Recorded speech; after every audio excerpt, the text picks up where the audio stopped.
नमस्कार. आज स्वामी समर्थ प्रगट दिन आणि माझ्यासाठी आजचा दिवस म्हणजे दुग्ध शर्करा योग आहे. कारण आज ब्रह्मांड नायक तुम्हा आम्हा सर्वांच्या स्वामी समर्थांचा प्रगट दिन आहे.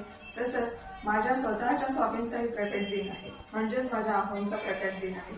आणि त्याच्यासाठी हा मी केक बनवलाय. केक म्हणजे घरगुतीच आहे, बाहेरून आणलेलं आवडत नाही आमच्याकडे. सो हे मी लाल भोपळ्याचा केक आणि त्याच्यावरती मस्क मेलन, बदाम आणि काळा मनुका यांचं गार्निशिंग केलेलं आहे. आणि त्याच्यात साखर वगैरे काही नाहीये, गूळ पण नाहीये, तर खजुराची पेस्ट घालून मी बनवलेला आहे, जेणेकरून खाणाऱ्यांना त्रास होणार नाही कसलाच. टोटली ऑर्गॅनिक आहे हा. त्याच्यामध्ये तेल, तूप, डालडा, दूध असं काहीच घातलेलं नाहीये, टोटली बॉइल्ड आहे. आणि ही माझ्या सासूबाईंची रेसिपी आहे, जी मी कंटिन्यू करत चालली आहे.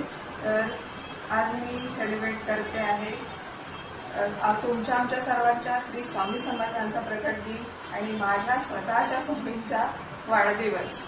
चला या.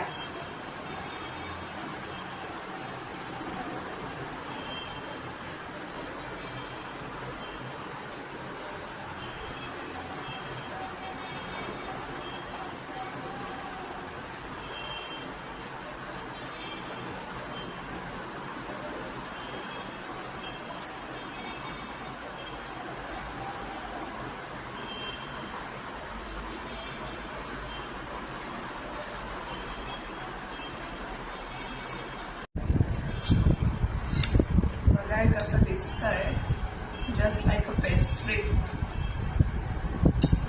आणि मग मी नऊवार नेसते, त्यांच्या आवडीचा रंग पिवळा, गोल्डन सारखा, गोल्ड सारखा. आणि ही खूप स्पेशल नऊवार आहे. ही म्हणजे माझ्या आहोंच्या आजीची रेसिपी आहे, म्हणजे पिढ्यानपिढ्या चालत आलेली, तीच आता मी पुढे नेणार आहे. म्हणजे पेस्ट्री सारखाच दिसतोय बघा, प्रॉपर. आणि तो आता मी टेस्ट करणार आहे. भोपळ्यापासून बनवलेला, खजूर घातलेला, म्हणजे खजूरची पेस्ट गुळाच्या ऐवजी घातलेला हा केक.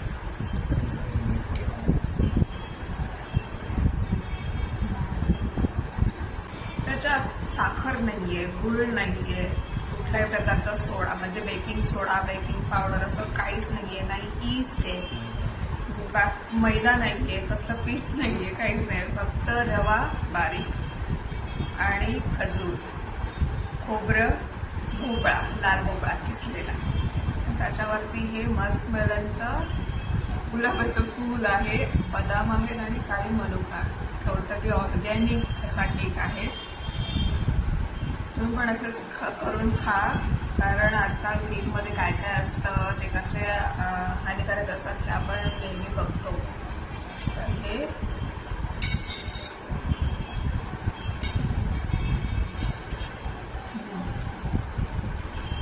चवीला एकदम सुंदर आहे, व्यवस्थित गोड